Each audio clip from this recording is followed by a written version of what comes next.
Okay. Now each and individual data, or say suppose if you have a very big data set, you divide your data set into 4 clusters, and all these clusters are parallelly being computed together. So that is what is parallel computing. Now the problem at that time was you didn't have those facility of parallel processing, parallel computing, or you didn't have those high-end processors at that time. So as a result, what happened was that the only problem, or if I could talk about the problem which occurred at that time, was that because of this, since you had a large amount of data, or since you had so many computations to take place, okay, the problem was that you could not compute the task within a small amount of time. And as a result, after 1956, you see there was a decrease in the discussion on about AI. Now, people thought that what they have to do, but they didn't have the facilities, they didn't have the infrastructure.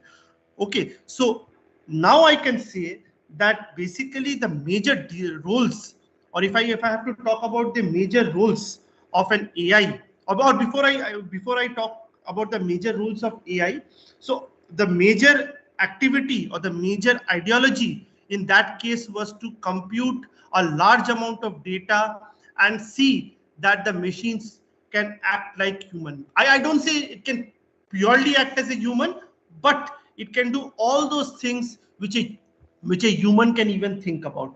So the main thing when I talk about human can think about is the human intelligence. Okay, so say suppose you are crossing a road and you see a car coming at a very high speed. So what you do, you retreat back, you let the car pass, and then only you think about crossing the road.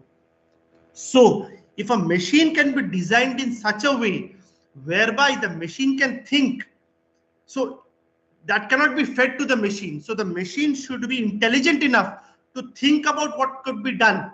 That is what is all about AI. So that was how the ideology of AI developed. Now, as I spoke about the history of AI, it started in the year 1956. Then it went back. Why? Because we didn't have the infrastructure. We didn't have the facility of parallel computing. We didn't have the facility of computation. So as a result, the main ideology behind that failed.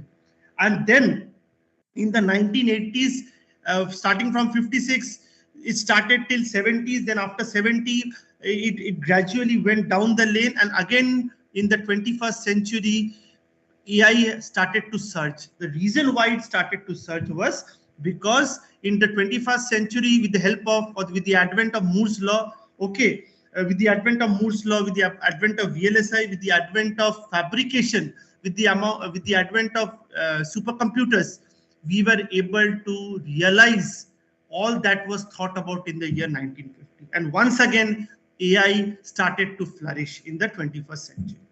Clear? Now, if I have to talk about the ideology of AI, or what were the major 6 design goals for any artificial intelligence, it is that your machine should be, I repeat, your machine should be having sophisticated mental tasks such that it acts like a human. Just as a person, as a man is able, or as I talk about a human being, just as a human being is able to solve complex problems. For example, if I've been given a game of chess, I just cannot play chess randomly. I have to think about what should be my next plan of action. Similarly, AI, with the advent of AI, the first major goal which should be present in an AI system or in an AI is that machines should be able to perform sophisticated mental tasks like playing of chess, like performing mathematical operations. Clear? That's the first point. The second point is machines should be able to interact with the real world, just as a human is able to interact. See, our decision is sometimes based on the environment. Whatever decision a human being takes is based on the interaction with the environment. For example, it is raining outside. So what is my next plan of action? That if I have to go outside, I have to use an umbrella or I have to wear a raincoat. How do I decide? Because I know that if I go out and if the weather is not good, I might get drenched with rain. Okay, I might fall sick because of that. So the major ideology in AI was that your machine should be able to interact with the real world just as a human being does. Okay. The third point, Machines should be able to navigate around the world we live in. Okay, so machines should be autonomous. Okay, I should give the machine full autonomy to decide what to do. So these were some of the major goals. Another is that a machine should be able to understand a natural language. Okay, natural language, I mean that it should be able to understand whatever language is fed to it. Say, suppose if I'm speaking in Hindi, I'm speaking in Tamil, I'm speaking in English. So the machine should be able to understand, should be able to comprehend what the user or what the people are communicating with each other.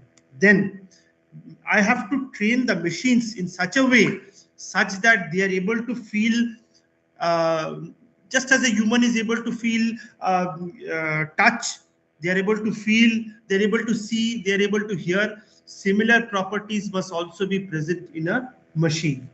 And last but not the least, it must have the facility of general intelligence. By general intelligence, I mean intuition, creativity, novelty, intelligence. So these things must be present. All these 6 points which I mentioned just now must be present in an AI. Okay. So if I just have to comprehend them one by one, or if I just have to mention them one by one, I'll just give me a second. So if I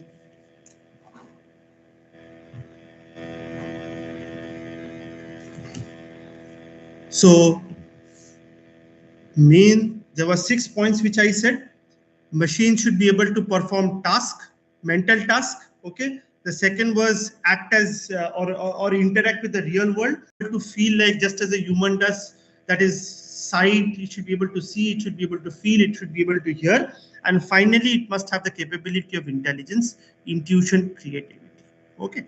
So these were all what was expected from AI. Now, one more thing, why, or if I talk about the AI of today, because it's very important to understand why the rebirth of AI took place.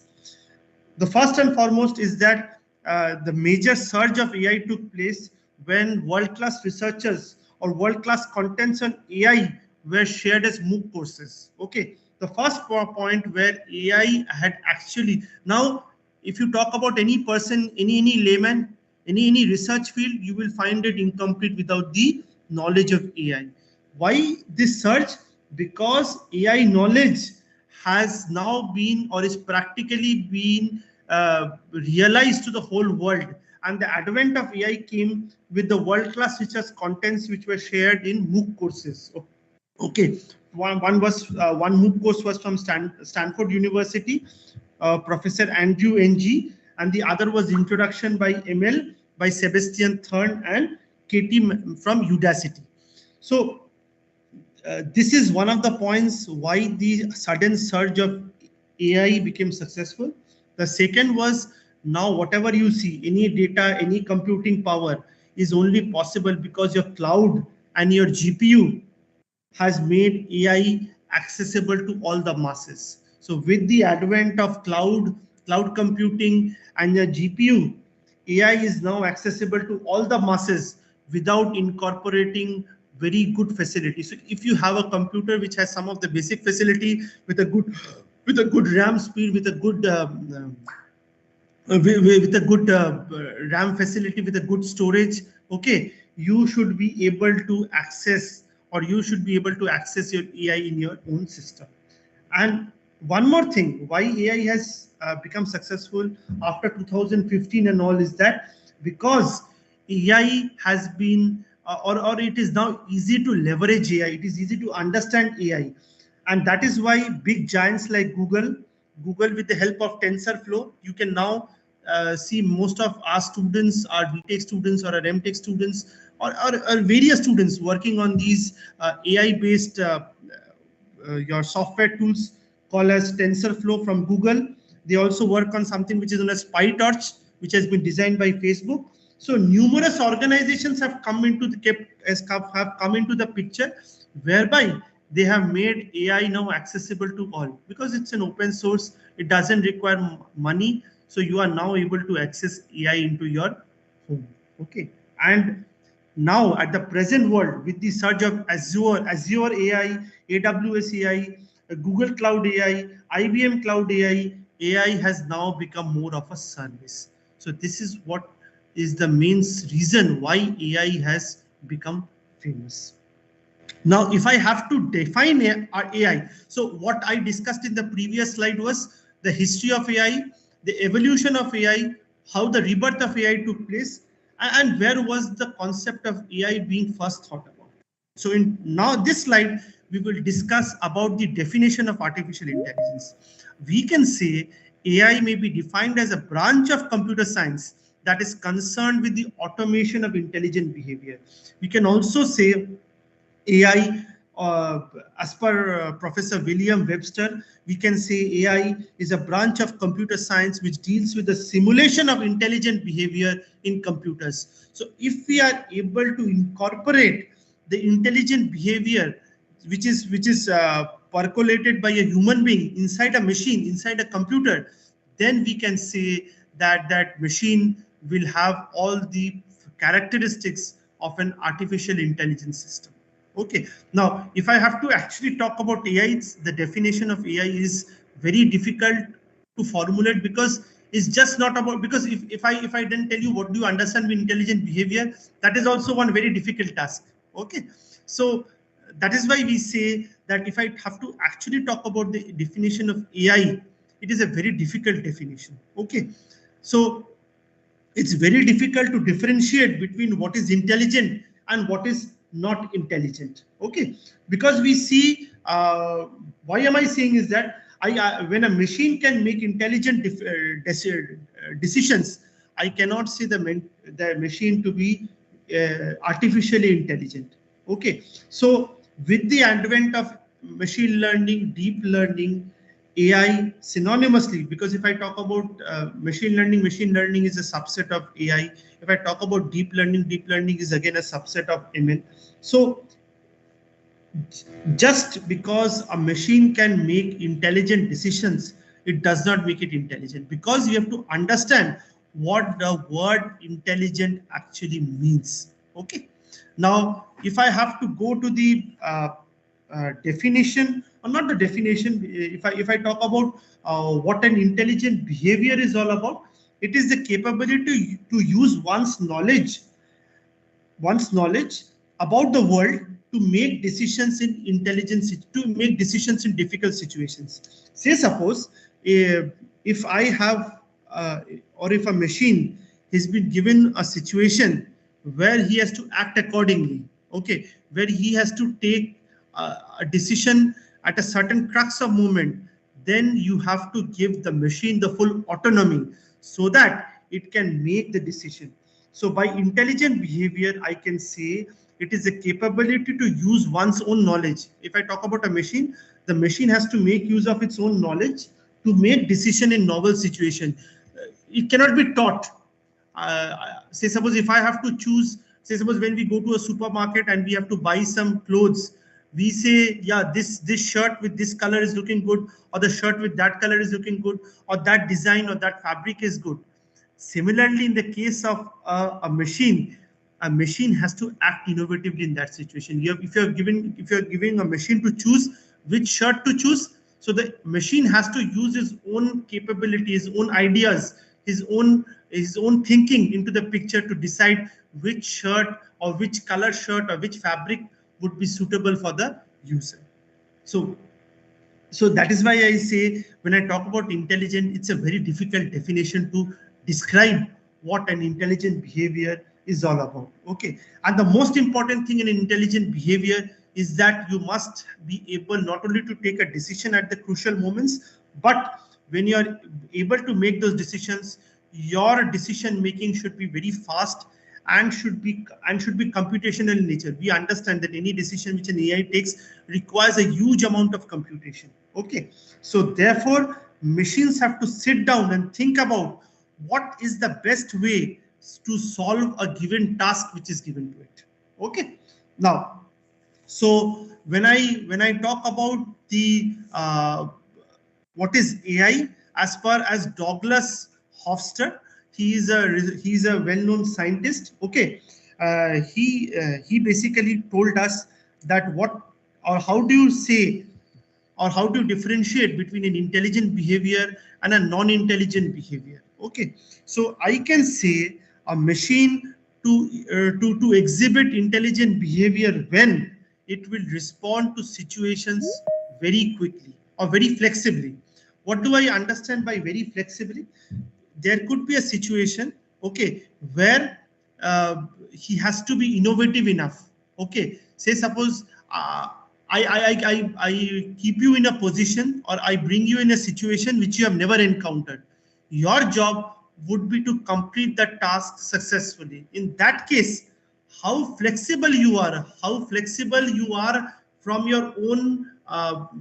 So you were probably a specialized in one domain and you have been given a different domain. For example, as teachers, we've been given a subject to teach which is from our own specialized area. Okay, now there could be a situation where I have been given a subject which is not from my own domain. So as a teacher or as a researcher, we have to be flexible enough to shift both ways. So I should take it as a challenge. So if I talk about a machine should also be flexible enough to respond to situations. Okay. Second point, it must be able to make a sense out of ambiguous or contradictory messages. We must understand messages because our knowledge and experience allows us to place them in context. Okay. For example, just give me a second. Just give me a second.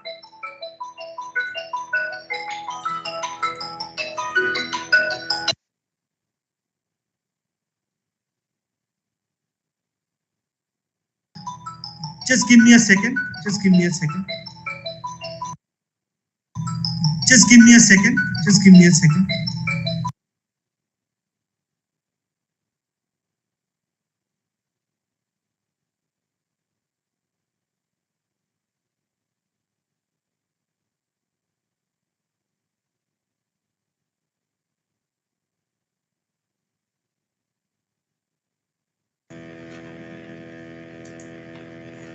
Yeah, but sorry for the interruption.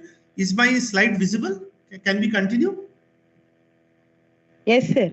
Yeah. So sorry for the interruption. A phone call had come. Okay, we'll just make it in mute. Yeah. So when I talk about how do I differentiate between an intelligent and a non-intelligent behavior, I have to understand the situation first of all, very importantly. So what's the most important point? A machine must be able to react to a situation. A machine must be flexible enough to take a challenge and to showcase an innovative behavior in a situation which he has never come across. So if a machine is able to replicate a situation very flexibly with its innovative solution, I can say the machine is able to exhibit intelligent behavior. A machine must also be able to make a sense out of some ambiguous or contradictory messages. What do I understand by ambiguous? Something which is difficult to understand, which might have some other meaning. Contradictory means if two messages are contradicting each other. For example, I say time flies like an arrow. So as human being, we understand what does this mean? That your time is moving ahead. So your time has passed like anything. But talking about a machine, from this line that the time flies like an arrow, a machine should be able to understand what the user wants to tell. It should not be able to understand that time is time. What we understand, fly is something else, arrow is something else. No, it should be the job of the machine to make a reasoning out of this line, the time flies out of the arrow. Or I say I go to a supermarket where I have to buy a washing powder. Whether I choose a Surf Excel or a Nirma or a Rinse Supreme, that decision has to be taken by the user. Because when we go to a supermarket, the most important thing which we check is the price of the commodity, or not only the price, we also check how much is available. If we are able to see when we visit a supermarket that if we are able to get some washing powder not only at a low cost, but the quantity is also very high, we usually go for those things. So in such situation, if I tell a machine to make a decision, a machine must also be able to take a particular decision like us. As human being, we are thinking a profit over there. So likewise, the machine should also be able to make a decision out of this. Okay. Then third important point is to make advantage of some by chance circumstances. For example, an opportunity has come. Okay, as human beings, we sometimes love to take those challenges. The same situation, if it comes to a machine, he must be able to take those challenges. Okay. Next point is to recognize the relative importance of different elements of a situation. As we told you, a machine must be able to make a decision whether to go with the price or whether to go for the quality. So somewhere down the line, as human beings, we'll think about going for a trade-off. We'll go for a product which is not very costly also and which is relatively good, whose quality is also good. We'll not compromise with the quality. Neither will compromise with the cost also. So as human beings, we'll have try to find out a middle path. Same with the machine. If a machine is able to do, it is said to be exhibiting intelligent behavior. Then another point, to find similarities between situations despite differences which may separate them. Okay, for example, I might have a chair in two different pictures. So a machine must be able to differentiate those two chairs, between those two chairs. I have seen a chair in one picture and I've seen a chair in other picture. I might say both are chairs, there is no difference. So machine must be able to make those subtle, or must be able to understand those subtle changes. Okay, a machine must be able to also draw distinction between situations despite similarities which may link them. For example, difference in two cars. Somebody might have a car, basically suppose he's having an i10, somebody might having an i20, somebody might be having a Nano, somebody might be having a Creta. So at the end of the day, the machine must be able to understand what is the difference between all these cars. See, the major goal is the same. A car is basically helping human beings to travel from one place to the other. The major goal is the same, but we must also be able to understand the difference in their functionality. What are the features of a car i10? What are the features of i20? What are the features of Creta? What are the features of a Venue? So he must be able to identify the difference between the situations despite similarity between them. So and also machine should be able to come up with novel situation, not use the same ideas which he has already used. So if a machine is able to incorporate all these decisions or all these capabilities, I can say that the machine is exhibiting intelligent behavior. And how does this intelligent behavior is exhibited? These are largely exhibited due to the knowledge sharing and the experience. We say experience, we must always take the help of experienced people. As human beings, we always take the knowledge of our parents. Why? Because they are more experienced than us. Whenever we take a decision, we take, first of all, we consult our parents, we consult our peers, we consult people who are elder to us, we consult our guardians. Why? Because we feel that whatever they tell, that is from their own experience. They'll be able to guide us better. Okay. So similarly, a machine must be able to exhibit all these properties. Okay. Another definition of intelligence, if I talk about, so we can also say that intelligence is the ability to perceive interrelation. So artificial intelligence can also be defined by the ability to interpret relationships of facts. I might have n number of facts. If I'm not able to understand those facts, there is no point being an intelligent system. Okay. So, and as far as I talk about an artificial intelligence also refers to the fact where a machine is able to interpret from a number of facts. Say suppose I send 3 or 4 facts. From those 4 facts, it is very clear that this is the decision which has to be done, or this is the instruction which one has to follow. So likewise, a machine must also be able to understand and find out the relationship between all those facts. Second point is that it must learn and understand from experience. We say with experience we are able to be more mature. We are not committing the same mistakes with experience. The same thing with the machines. As the machine grows experienced, it learns and understands from its own experience and is able to make better decisions. And a machine is able to acquire and retain knowledge. It is not only able to acquire, but it is also able to retain knowledge. So it is able to what to say? It is able to learn from other systems or other human beings or from other machines, and is able to keep that knowledge with himself, so that when a situation comes, he may be able to utilize that knowledge in making better decisions. And last and not the least is that in case of AI, the machine must be able to respond quickly and successfully to a new situation. If I give you a new situation, it must be firstly autonomous, and secondly, it must be intelligent enough to make a decision and to react quickly. Okay, stimulus behavior. It must show stimulus behavior. Okay, so because it gets very less amount of time to respond to all these situations. So when I talk about an AI, it must be able to respond quickly and successfully to a new situation. Yeah. So I'll talk about one of this test which was conducted. So there's one test which was known as the Turing test. Okay. Now this is a test which is, or this is a test which is able to decide whether a particular machine is intelligent or not. So with the help of Turing test, which was proposed in the 1950, we were able to say whether the machine is intelligent or not. So first and foremost, what is a Turing test? It is a test of machine's ability to exhibit intelligent behavior such that it is distinguishable from, or it is not distinguishable from a human. Why do I say so?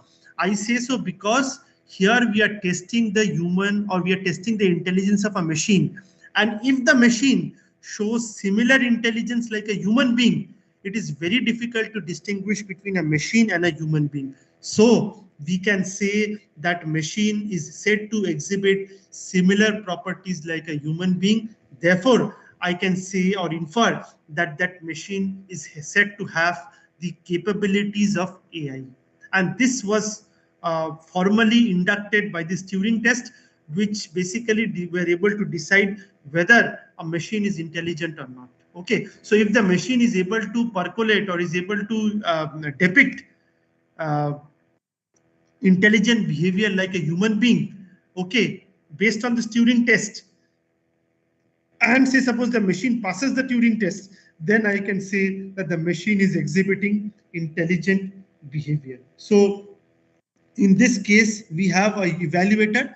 Okay, here the evaluator is a human being or a human interrogator. Okay, so if the evaluator at the end of the day cannot distinguish from the Turing test, so what is the inference of the Turing test? If the human interrogator or the evaluator cannot distinguish between a machine and a human, then I can say that that particular machine on whom the test was being conducted is said to exhibit intelligent behavior, or it is a part of artificial intelligence. Now, what is this Turing test all about? We'll discuss this. So in the case of a Turing test, we had a human evaluator. Okay. Now, as we know, a human evaluator is basically able to understand natural conversation. Say, suppose I am speaking in front of you. Since you all understand English, so you are able to comprehend or understand what I am saying. Similarly, in this case, we had a human interrogator and we had a machine. Okay. Now, if the machine was able to generate human-like responses when questions was posed to that machine, okay, then we could say it is exhibiting intelligent behavior. So in this situation, the human interrogator or the human evaluator, which I'm talking about, was able to converse with a machine. Okay. Now, since there was a conversation between the human evaluator and the machine, the conversation was only in the form of text. Okay. And the input which was given by the human interrogator was with the help of a keyboard and with the help of a mouse. Okay, so the conversation between the human interrogator and the machine was in the form of a text. Okay, and the input which was given was through the keyboard as well as the monitor or the screen. Okay, now if based on the answers which the system or the machine gave, if the interrogator was not able to distinguish between the machine and a human, then we could say that the machine has passed the Turing test, or the machine is able to exhibit properties of AI. Okay. Now, one thing which you have to understand, that this Turing test does not depend upon the machine's ability to give correct answers to the questions. Say suppose I pose 10 questions, it is not the ability of this machine to give correct answers, but it is the ability of this machine how close answers he can give. For example, if the machine, it is not that if I ask the machine that how many or what is the weather today, okay, he will not be able to tell me exactly what weather it is. So his answer would be something like, no, today the weather doesn't look sunny. Okay, so it is somewhat trying to replicate what a human would have done in that situation. So if he is able to give such kind of answers which are not very direct answers, but answers which are similar to how a human would be answering, or similar to what a human being would be thinking, then I can say that the machine has passed this Turing test. Okay. Now, when I go to this Turing test, as you can see, the contact is through the monitor and the keyboard. The machine is trying to pose as a human. So pose as a human means he'll try to answer like a human being. If the evaluator cannot distinguish between the human and the machine, then the machine is considered as intelligent, as I told you. Now, in the revised Turing test, what happens is that in the initial case, the human was able to see the machine. In the revised Turing test, the human is conversing with an unseen respondent.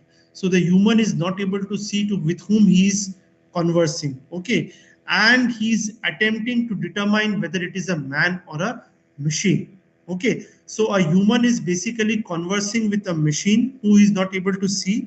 Okay, if the machine, or if the evaluator, without seeing the machine, okay, from the answers which the machine is giving, is unable to distinguish whether that machine is a human or a machine, then I could say, or then we could say, that that machine is exhibiting intelligent behavior.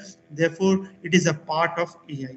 So in other way, I can say, if the computer basically, or the machine fools you into thinking that it is a human, then obviously the machine is intelligent enough. Okay. So we'll give you an example how it is done. Sometimes it is possible to program computers.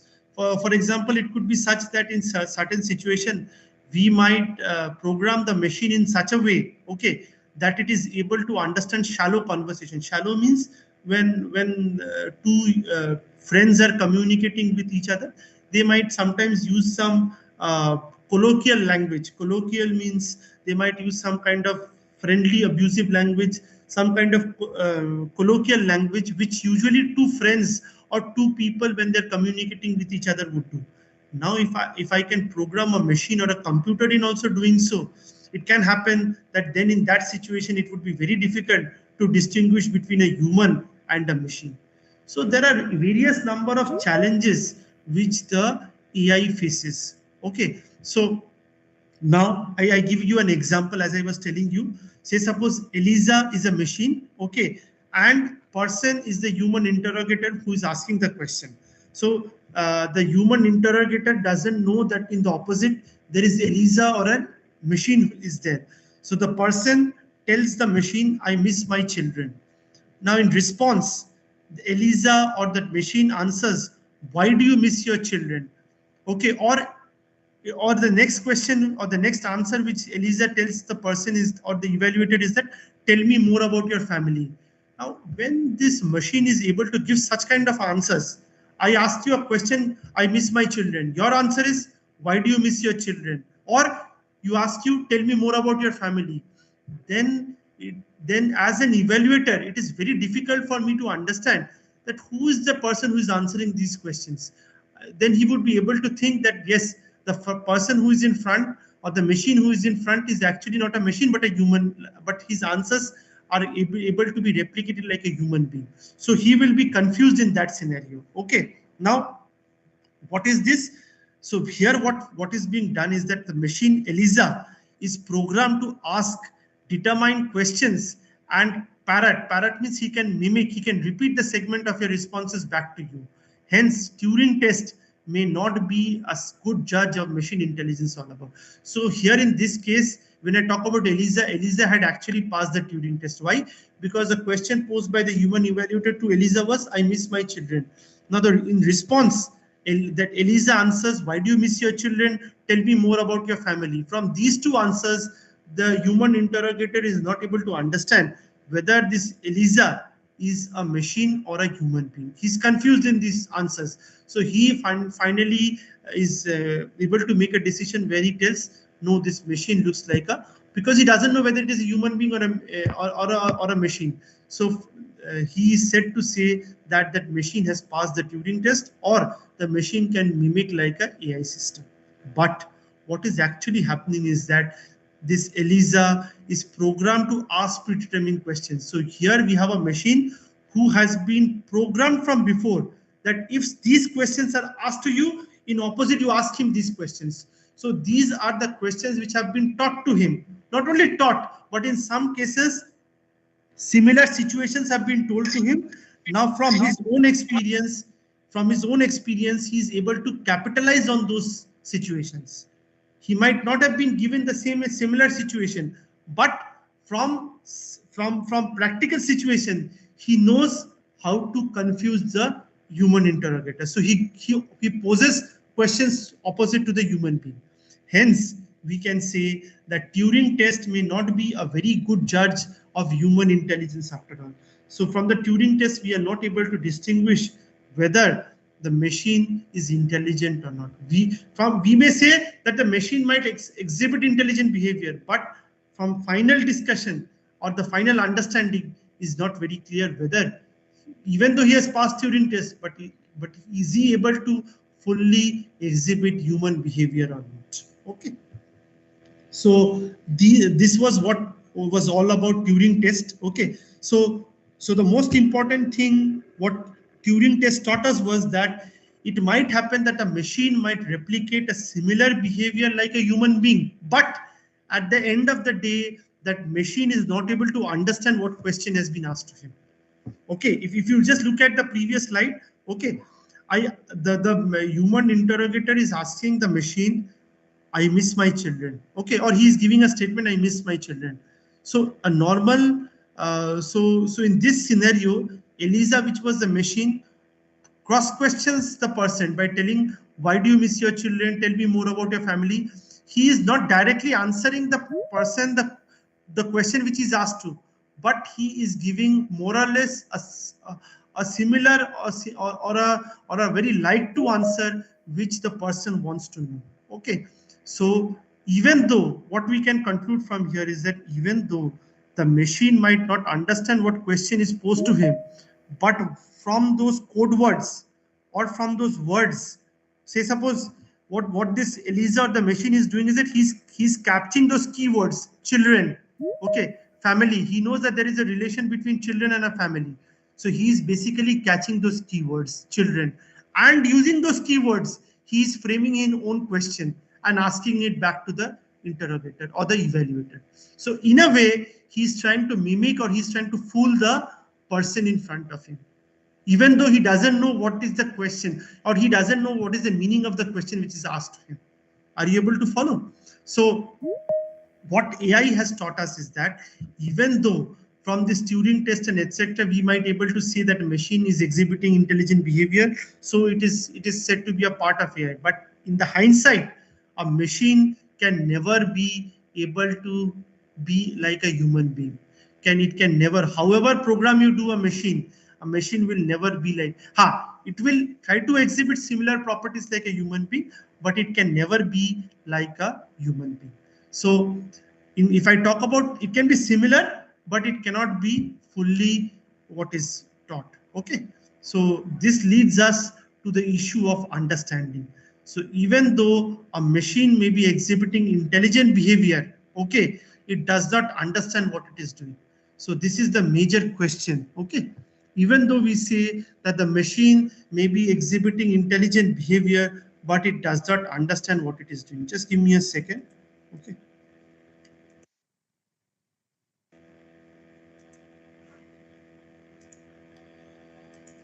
So when I talk about the issue of understanding, as I said, machine might give you a reply, might exhibit an intelligent behavior without understanding what it is doing. For example, there is one simple example which we'll discuss is about Searle's Chinese room example. Okay, so in Searle's Chinese room experiment, what happens is that you have a person, as you can see in the screen, a person is given this experiment. So there's a Chinese room experiment. Here, Searle, who is a human being, he does not know Chinese, and he is locked in a room, okay, with an enormous batch of Chinese script. So this person, Searle, he's locked inside a room, and he is given enormous batch of Chinese scripts. As you can look at his in front of him, he has been given enormous Chinese scripts, but he doesn't know Chinese. Now, slips of paper, as you can see, there is one entry over here through which the paper enters. So from outside, slips of paper are entering inside the room, and the work or the job which is given to Searle is to identify what does this script mean.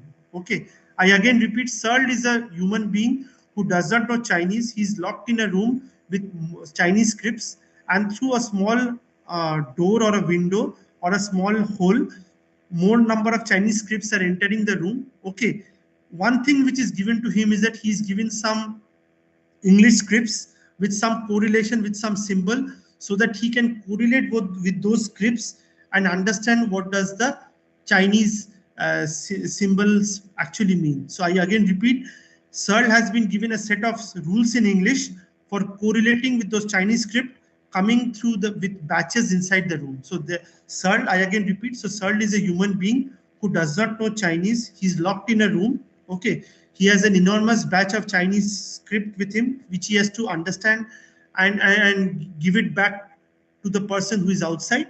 So slips of paper are entering the room one by one. Only thing which Searle is given to identify this Chinese script is some English set of rules. From this set of rules, he's given the chance to correlate what those Chinese scripts means. Okay, so what Searle is doing is that Searle is said that once he is able to understand those Chinese script, he can again push the paper back outside the room. So what Searle does is that Searle doesn't know what Chinese is all about. He doesn't know how to speak Chinese. He doesn't understand the script of Chinese, but what he understands is that he understands some English scripts. So this English script, with the help of this English script, he can correlate these Chinese symbols without understanding the meaning. Okay, say suppose a Chinese script is given. It tells that this script symbolizes the letter A. One more script is given to that from the symbol he is able to understand, that is in English it means B. So likewise, what Searle is doing is that he's taking those papers which have been slipped into the room. He is seeing those papers, and with the English script which he has, he is able to correlate with those slips, and he is able to understand, not just understand, but just correlate what those symbols mean. And what he understands, he writes on that piece of paper and sends it back outside the room. So here in this case, we can say that even though Searle knows the set of rules, okay, Searle is good. He is able to distinguish what the scripts mean, but he does not understand Chinese. So in such a scenario, even though Searle is giving the right answer, Searle is doing the right correlation. So in this scenario, it is difficult to distinguish Searle from a Chinese speaker who would also be giving the same correct answer. So from here, I can say that a machine is also exhibiting the similar property, even though the machine does not know what he is doing, but with the knowledge or with the intelligence he has, he can correlate with those rules. Clear? So what is the result? It seems clear that Searle nevertheless does not understand the questions or the answers, but Searle is behaving like a computer which does the computational operations with the specified elements or with the correlation which is given to you, he is able to distinguish it properly and send the reply back. Hence, I can say in case of AI, if I am able to manipulate the symbols, okay, which is just a computer running a program, then it does not require the concept of understanding or thinking. If he is able to comprehend it based on its experience, based on the correlation property, based on the symbolization property, then also I can say that the machine can exhibit properties of AI. Okay, so as I already spoke to you, when I talk about finally AI, artificial intelligence, as we all know, is a part of computer science which is concerned with intelligent computer systems that exhibits characteristics we associate is intelligent. Okay, so in a way we can say that AI system is a part of computer system that exhibits decision making capability, okay, or that exhibits intelligent behavior as we understand, which is language, reasoning, solving problems, and so on. Okay, so I can say that if a human being is able to exhibit these properties, okay, if I say that a human being is able to exhibit these properties, I can say he will act like a machine. Okay, so in case of an AI, a machine must be able to exhibit the properties not only of intelligence, but intelligent like a human behavior, in the sense that he must be able to understand the language, he must be able to give a good reasoning, he must be logical, and he must be able to solve problems. Okay, so if a machine is exhibiting these properties, I can say he is having good intelligent property. Okay, now talking about the major AI areas is an expert system, natural language processing, machine learning, robotics, and computer vision. So these are some of the major AI areas. So what is an expert system?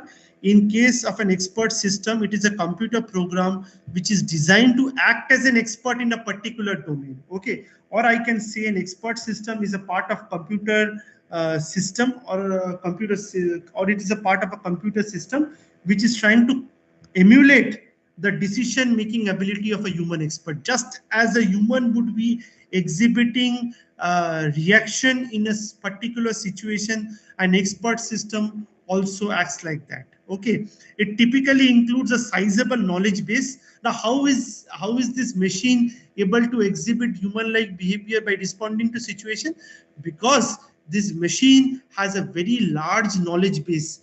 And how does this knowledge base comes? From good amount of experience. Okay, so what is present inside that? It consists of facts about the domain and the rules for application. So if such a situation comes, this is the rule which the machine will follow. If this situation comes, this is the rule which it will follow. So there are some if and then rules which the expert system will follow, and based on that it will be making a decision. So one of those major AI areas is expert system. It is used in medical as well as agriculture. In medical, some of the major expert systems are PDES and Mycin, and in agriculture you have something which is known as AGRES.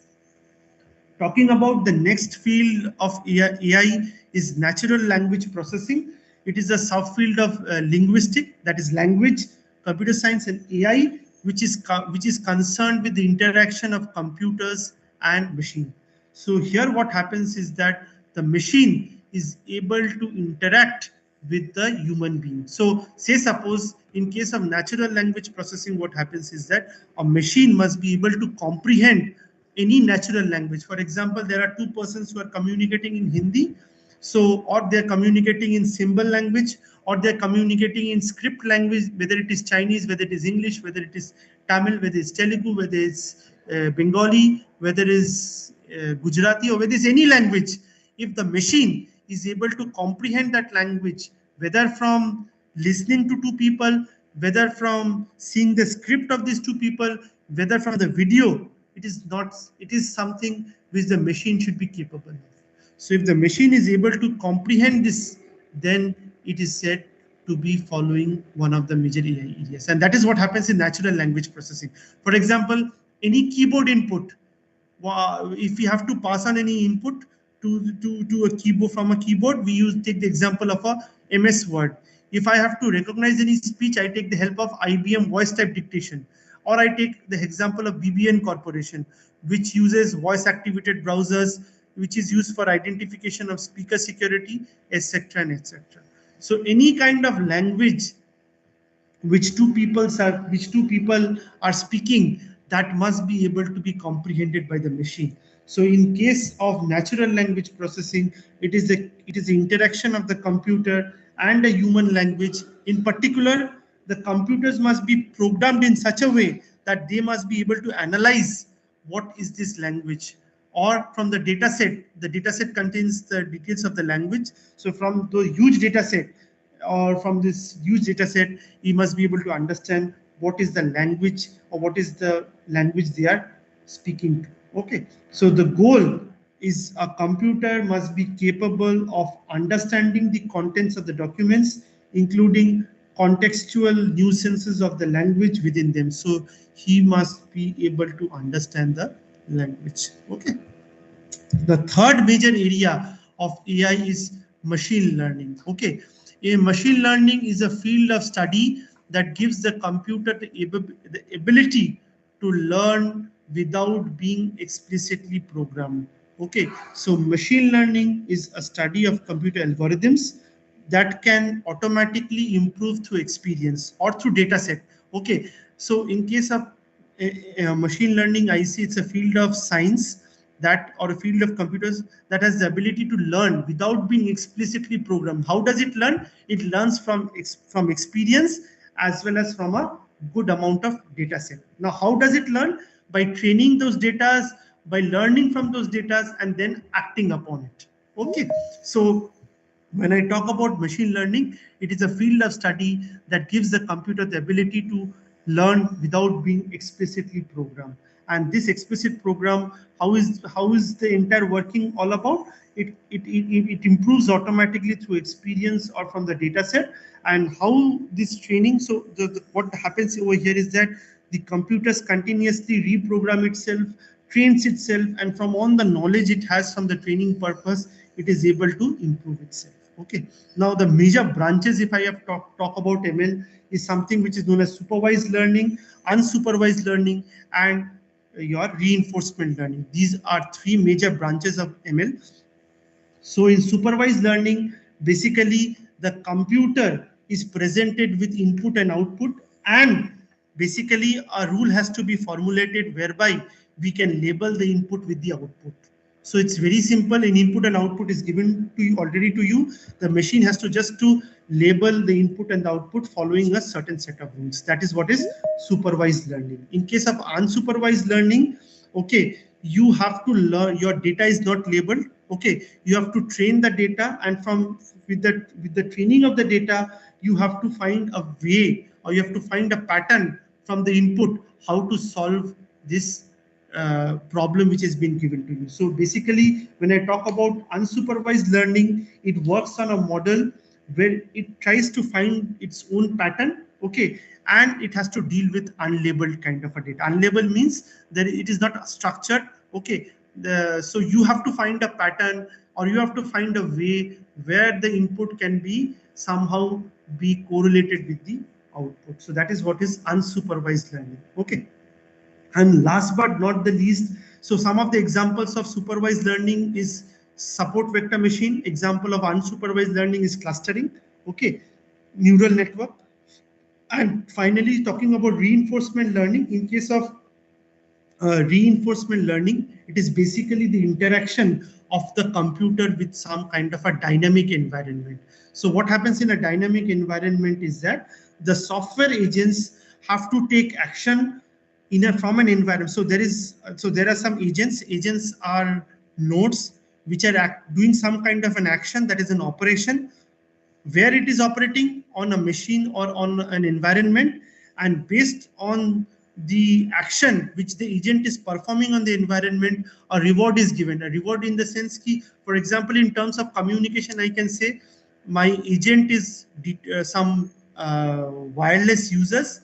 So user 1 is trying to communicate with user 2, okay, and The name is Digital Circuits and Design by Shalivahanan Arivajran.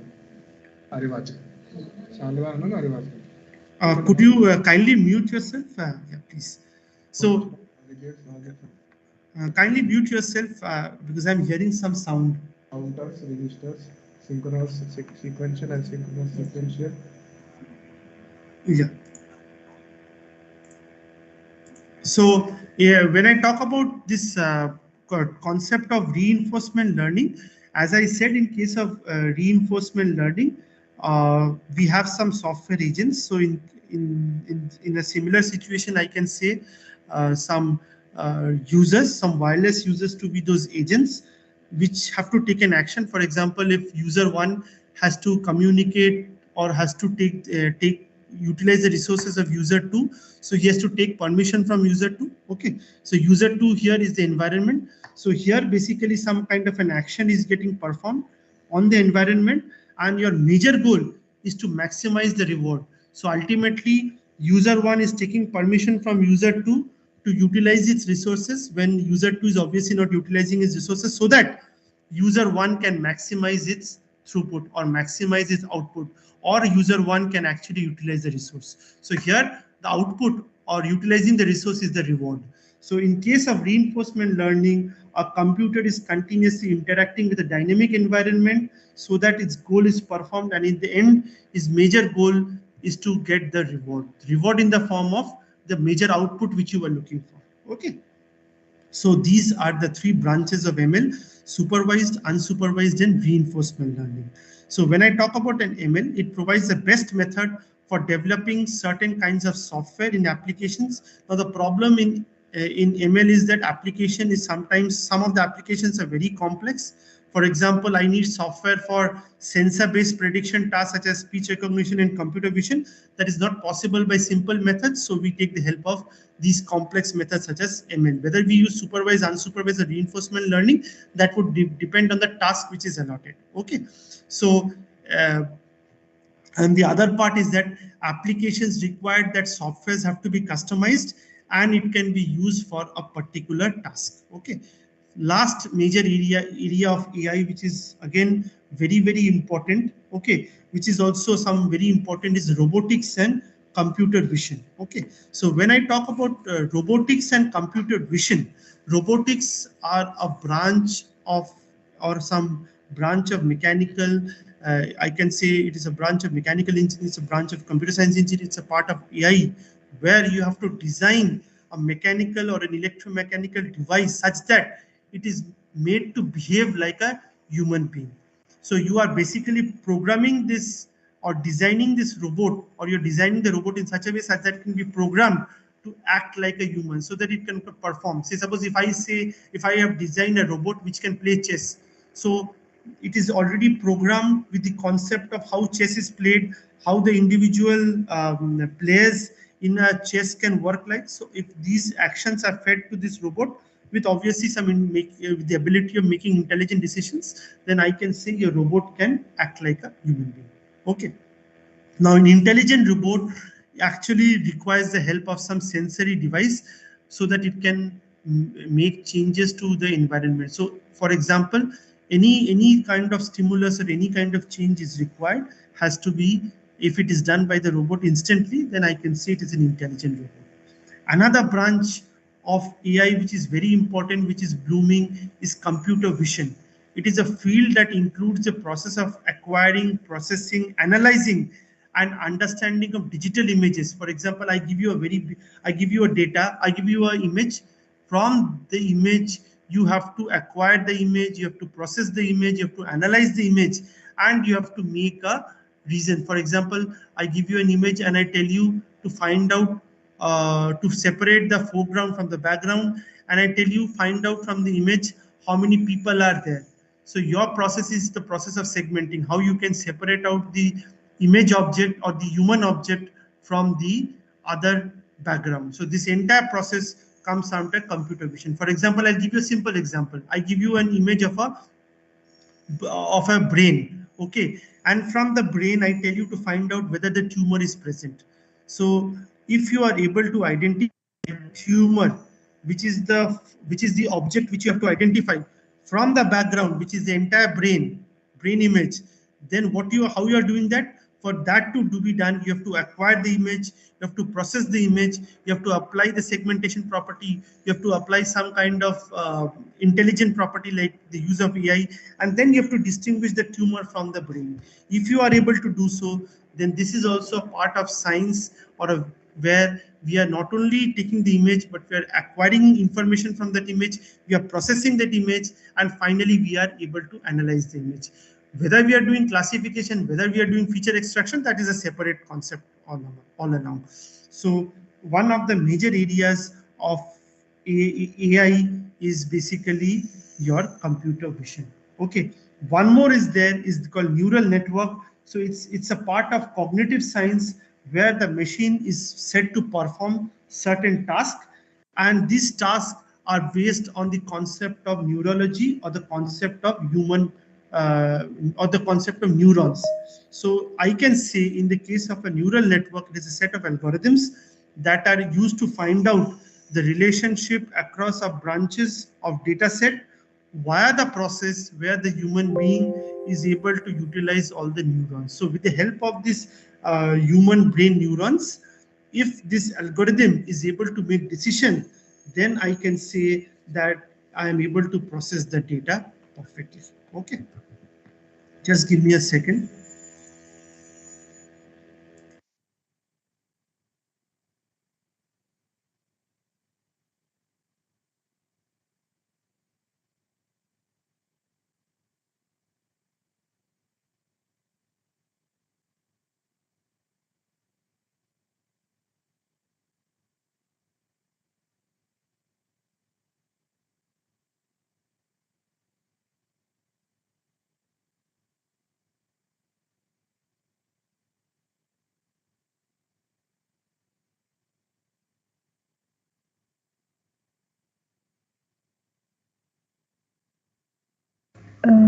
Sir, JKC sir.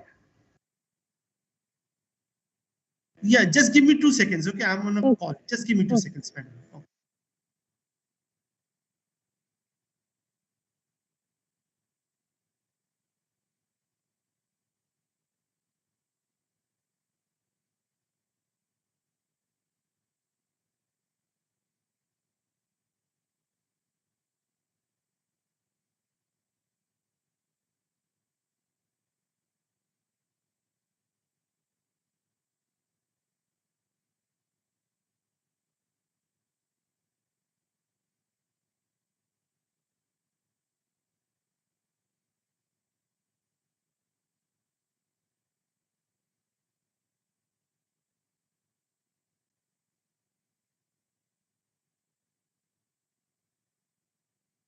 Yeah, I'm sorry for the interruption, because today being a working day, some institute phone calls are coming. Okay, just give me, yeah.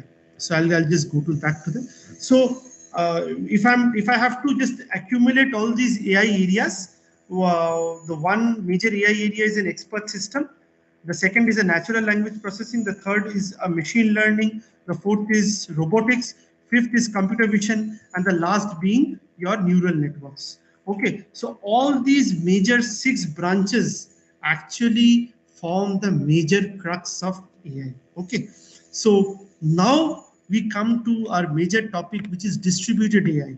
Now, what is distributed AI? I refer to a distributed AI is a sub area of AI that uses multiple processors. Instead of using one processor, if we are able to use multiple processors to perform a task, okay, then we can say that we are using AI. See, the problem in AI was that these are all, if I consider each of these tasks of AI to be an individual task, okay, in case of distributed AI, what I'm doing is that I am basically using the same concept of learning, planning, decision making like a human being, and I am combining all these set of tasks. Okay, so in distributed, by the word distributed means that I am using multiple processes. I might have n number of tasks. To perform all those n number of tasks, I'm using individual processes. Say suppose I have 5 tasks to complete. Okay, something which you known as by the name of parallel processing. I have at this present moment we have a good amount of processes which have the facility of parallel processing.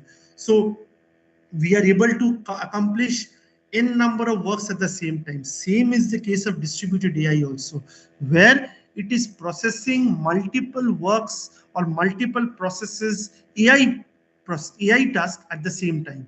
So how is this being done? So I can say, if I have to define distributed AI, it is an approach to complex solving complex problems, planning and decision making.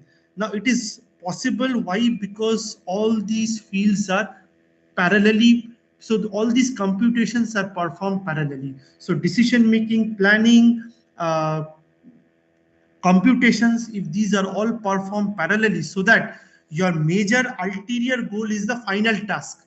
So for this final task to perform, if you're dividing that final task into smaller number of tasks, where you are assigning each of these work to a certain machine, and at the end of the day you are able to perform the entire task. So this is what is all about distributed AI. We all know what is AI. Okay, now distributed AI is that all these tasks of AI, if they can be accumulated together under one head, then you call that as a distributed AI.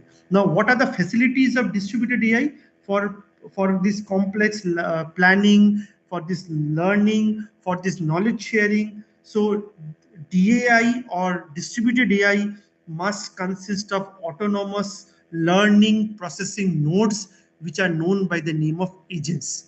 I again repeat, for performing this distributed AI, I again repeat, for performing this distributed task of an AI, it must be having consisting of autonomous learning processing agents, which are known as agents. Okay, and these nodes are distributed throughout the system.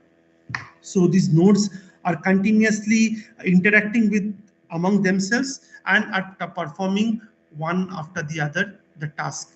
And the final goal is to solve the major task. So although there are identifiable global states and goal. So what is the global state? The final work, the final goal. So here each and every agent, or here each and every autonomous node, or each and every autonomous learning node, which I known by the name of the agent. So agent here refers to autonomous learning node or autonomous learning machine. Whatever name you want to call, you call that as a node, you call that as a machine, you call that as a device. So if all these individual devices, agents, can perform their task perfectly, okay, so the job of each of these agents nodes is to perform their own task. How? By recognizing its own work, by predicting, and if they're able to accomplish their own task. So at the end of the day, all these individual agents are locally, they are performing the work. So once they are performing the local task, at the end of the day, the entire task or the global task is said to be performed in a good way. So that is what is distributed AI. So you have a collection of agents, you have a collection of autonomous learning nodes, you have a collection of autonomous learning machines, you have a collection of autonomous learning processes which are attempting to solve a problem. So all their individual tasks they are performing, and the final goal is to perform the main task. So you have a task which is divided. So you here, if I say this is your, if here I say if this is your major task, so this is task 1, task 2, task 3, task 4. These are all the local goals. These are all the local agents. I can call this as an agent, a machine, a device. Okay, but these are all intelligent and autonomous. Okay.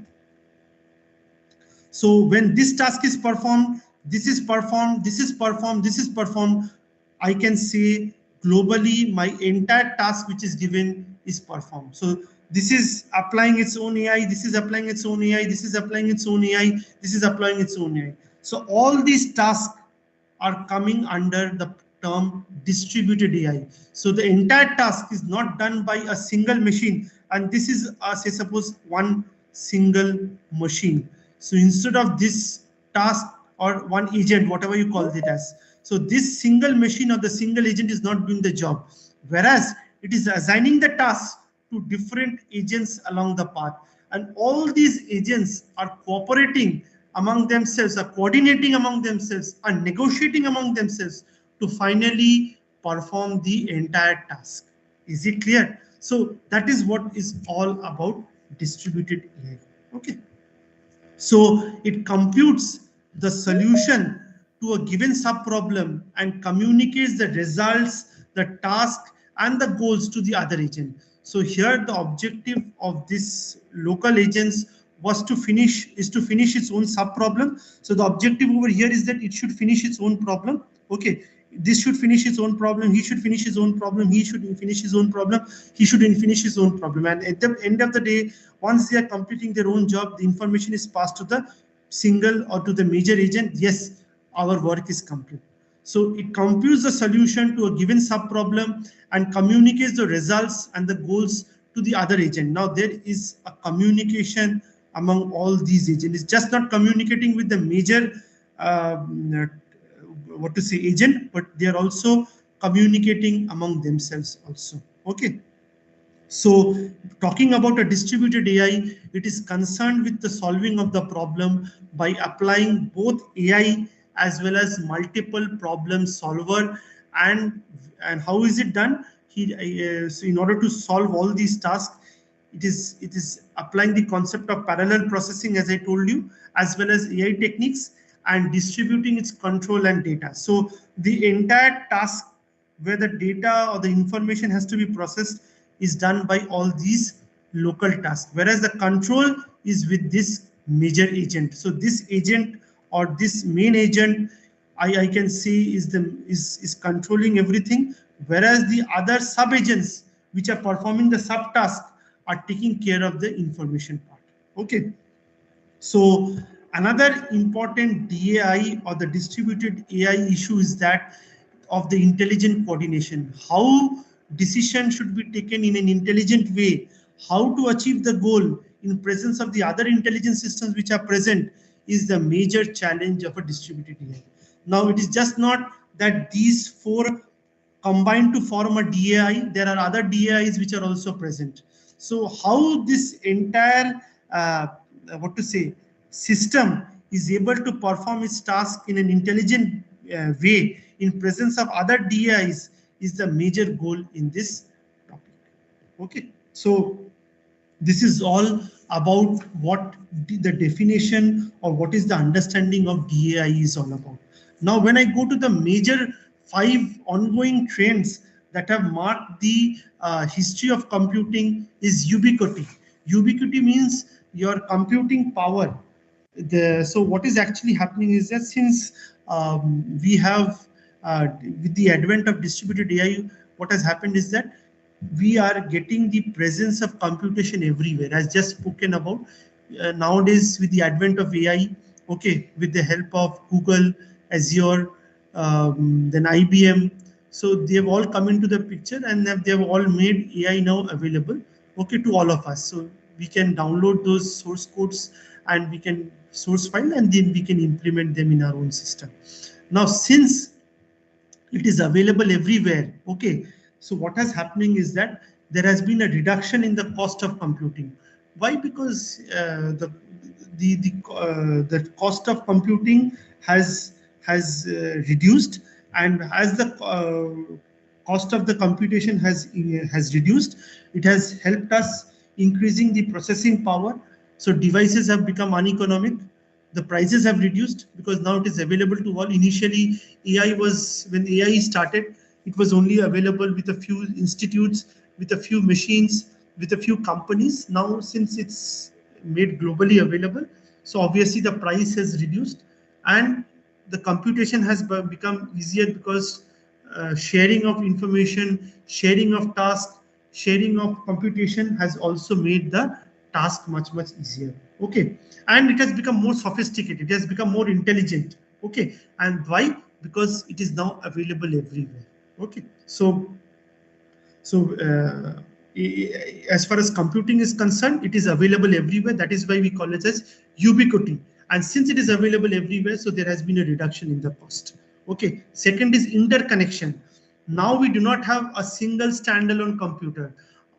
What we have is that the standalone computer or the single computer is now divided into large distributed systems. So when I talk about a single system being divided into large number of systems or distributed into a large number of systems, say suppose I had, say suppose if I say, yeah, say suppose if I had one system, this system was initially performing, this was standalone, okay, so this was performing all the major goals. Now if I have a task which I divide among all the other tertiary machines and they are performing the task, so there must be a type of relation. So in a way, what I wanted to point out is that nowadays the load of the work is not on a single system, but it has been distributed into larger number of smaller systems which are obviously performing the task. Okay, and since AI is increasing manifold, so this performing of the task or the goal has also become much more easier. So instead of you're being dependent on one computer, you are now dependent on a distributed system. Okay, so your work has also become faster. Initially, if you were dependent on one machine, it would be time consuming, but since now you have divided the task into multiple number of computers or multiple number of systems, your work has also become much faster. Intelligence. Now what has now become is that with the complexity of tasks increasing day by day, nowadays humans are not trying to solve the problem. They are trying to automate it, or they are trying to delegate it to the machines.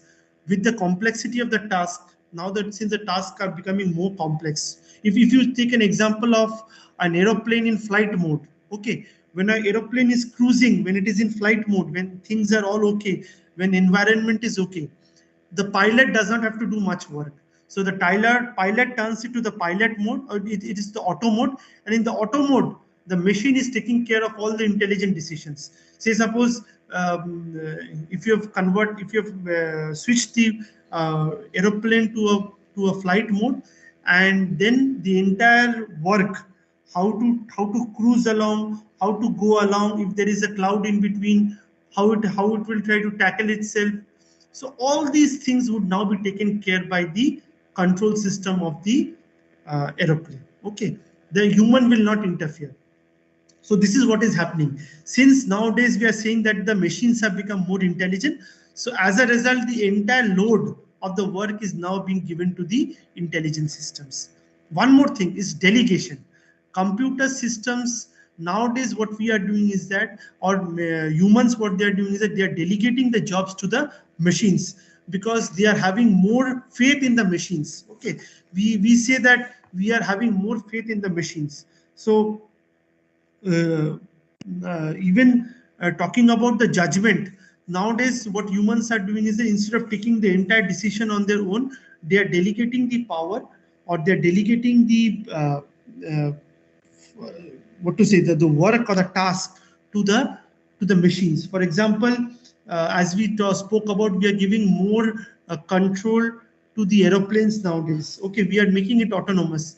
In the except for landing and takeoff, most of the flight journey is autonomous nowadays, is handled by the plane on its own. Okay, so fly-by-wire aircraft, which you understand, is that in that mode, the judgment how the aircraft will cruise is taken care by the aeroplane itself. It is not taken care by the machine. Oh, sorry, it is not taken care by the pilot who is flying the flight, but it is taken care by the machine.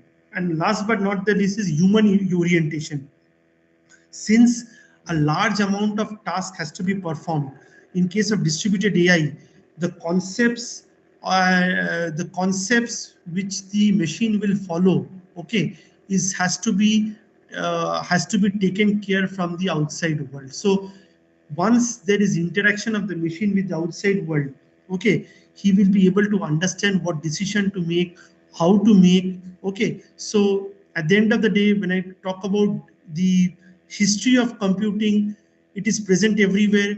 It is interconnected such that the task of computation can be now be divided into distributed into other computers. Intelligent, it must be intelligent, and that is why the major task is now given to these machines.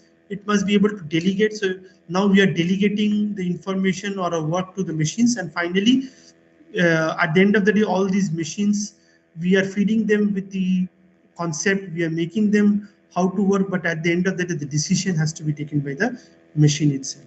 Okay. So these trends present major challenges to software developers. What are the major challenges? Delegation. That is, a machine must act independently. So all these software developers are now very much worried, because since we are giving too much of autonomy to the machines so that they can act together, so that they can incorporate their own AI. So the major challenges is delegation. How can a machine or how can a software work on its own, act independently? Intelligence. You give a situation to a machine, he must be able to perform very fast, and he must be able to take a correct decision. He must be intelligent enough where he is. So in a situation, if there is a situation where his intelligence has to be taken care of, so he must be able to act intelligently. And how will he be able to act intelligently? Because with the interaction, with the experience he has had with other machines, humans, that has made the systems much more stronger, much more capable enough to take these decisions. Okay, so nowadays what we want is that we want a system to take a decision on our behalf. So this why this why this problem is that systems must have the ability to cooperate and reach agreement. Why? Because with the concept of interconnection, distribution, along with the needs, a machine must be able to cooperate and must reach an agreement with the other system. So I can only may say that the system, as I already spoke about, a system must not only be having the power of delegation, intelligence, okay, but along with that, it must also be interconnected, it must be distributed, and it must be able to interact with the other systems. And in critical situation, he must reach an agreement whether he can, where he can cooperate with the other systems, so that at the end of the day, the task is performed. The major goal of a system, of any DI system, is to perform the task properly. Okay, so that is what is the major goal of any DAI system. Okay, so when I talk about an agent, as I already said, an agent is a system, it is a machine, it is an autonomous node, it is capable of taking autonomous or independent decisions on behalf of the owner. And why is it capable? Because it is intelligent enough, it knows how to act properly, it follows these properties of delegation, intelligence, cooperation, interconnection, distribution, collaboration. So if it is satisfied all these properties, I can say then an agent is a system which is capable of taking independent decisions on behalf of the user or the owner. Okay, and when I talk about a multi-agent system, it is one that consists of a number of agents which interact with one another. So in case of a multi-agent philosophy, we just do not have a single agent. We have a group of agents which are continuously interacting with one another. So it's not about, in case of distributed AI, it is not only one agent which is working, but it is multiple agents which are interacting with one another. So when you have multiple agents, why do we require multiple agents? Because we have to perform multiple tasks. And to perform those multiple tasks, you require the help of your multiple agents so that they interact with one another. And once they interact with one another, they will come to a good decision. Okay. So when I talk about a multi-agent system, as I said, it consists of a number of agents which are interacting with one another. For example, I can say the agents will be able to take a decision, or this multi-agent will be able to take a decision on behalf of the other agents or the user, and it will be able to perform the goal. Okay, and to successfully, where the agents interact with the user, so that it is successfully done, it follows these three main characteristics. One is cooperation, other is coordination, and the other is negotiation. I will give you some examples. Okay. For example, if I have to take an example, for example, let's take a robot. Okay, so how does a robot, or not a robot, let's take a spacecraft. Okay, for example, when a spacecraft has to make a long flight from the Earth to the outer orbit. So say suppose there is a spacecraft which has to move from the Earth orbit to the outside orbit. Okay, and you have the spacecraft going into the outer orbit, and for that entire spacecraft to go to the outer orbit, there must be a ground crew. So what is the objective of the ground crew? Or there must be scientists who are working at the back end, continuously monitoring, seeing where the aircraft has reached, how much fuel is left. If it requires to maneuver any decision, it will be able to do so. In case of any emergency, it will be able to help that. But the problem is that if it encounters any such problem outside, okay, if the spacecraft encounters any such problem outside, then the spacecraft has to be autonomous enough.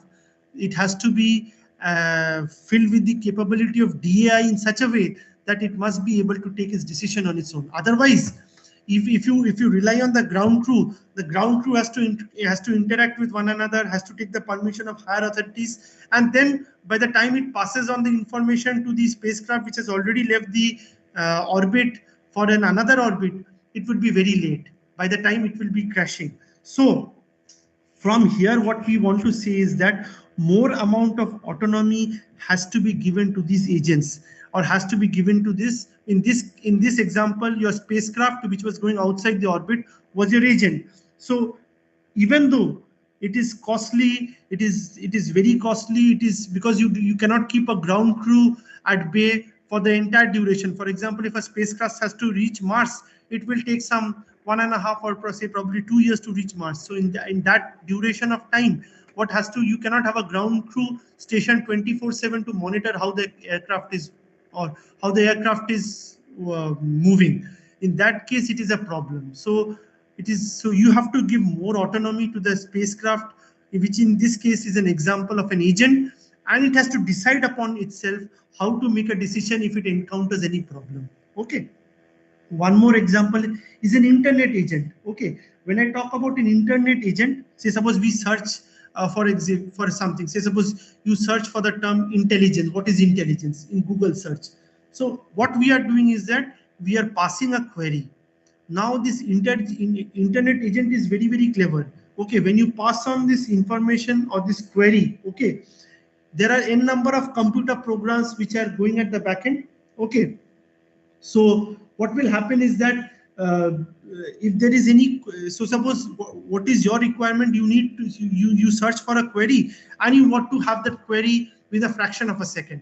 So in that scenario, you have to give a lot of autonomy to this internet agent, where the agent will search whatever is your query, and it will, in searching the query, it will try to interact with n number of other programs which are there in the internet, and it will try to find out what your answer is, and it will try to give you the best possible searches. That is how your internet agent works. But if you do not give an autonomy to this internet agent, and you depend upon the internet to first see the question, then to ask somebody, so it will take a lot amount of time. So what we want to point out from, for example, nowadays with the help of Alexa, we have become so idle or so lazy. We say if you want to search something, we do not now search. We now don't go to the Google. Say suppose we are searching for some with some keyword, so we do not go to the Google. We write it, and we then try to see what is the output. What we do, we just call Alexa. Alexa, please search this for us.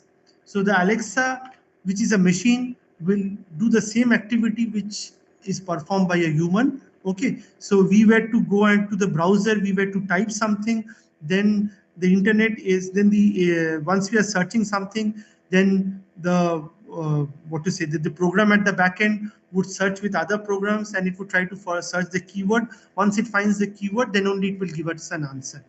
In this situation, what is happening is that here the Alexa, which is a machine. Okay, this machine is trying to do the same objective which as a human being which we would have performed. So this Alexa, which is a machine, is doing the same. It's searching on its own. It is searching with other programs at the back end, and it's trying to give us the reply within a fraction of a second. Okay, so that is what has made our objective easier. Okay, so in distributed AI, what we have to learn, or what we would do, is that more autonomy has to be given to these agents, to these intelligent nodes, to these intelligent machines, so that they take a decision on our behalf.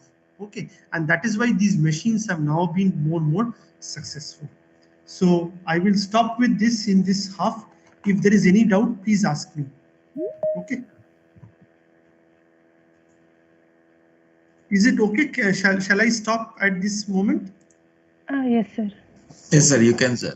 We will wait for 2 minutes, sir, about the questions. Dear participants, if you have any questions, please ask now. Please post in the chat box.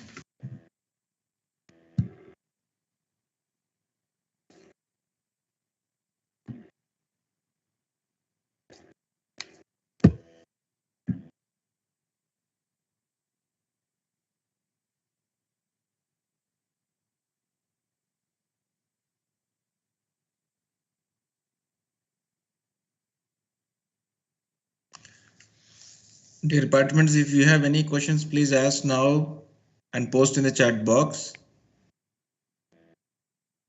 Right, sir, Ranjay, sir, we can stop the session here and we'll continue from 2 o'clock onwards. Jaya, you can. Yes, sir. Thank you, sir. At the outset, I thank our resource person, Dr. Ranjay Hazra, sir. We are really enlightened with your knowledge and presence, sir.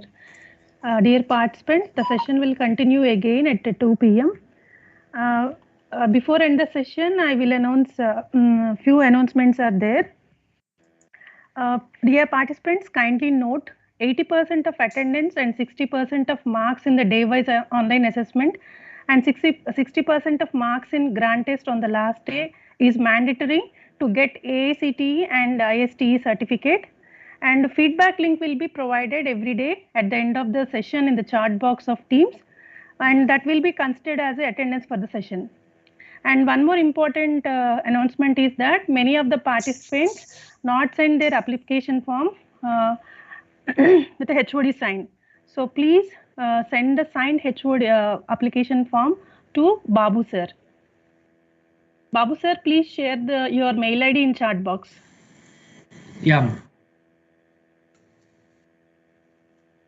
If already sent, please ignore this.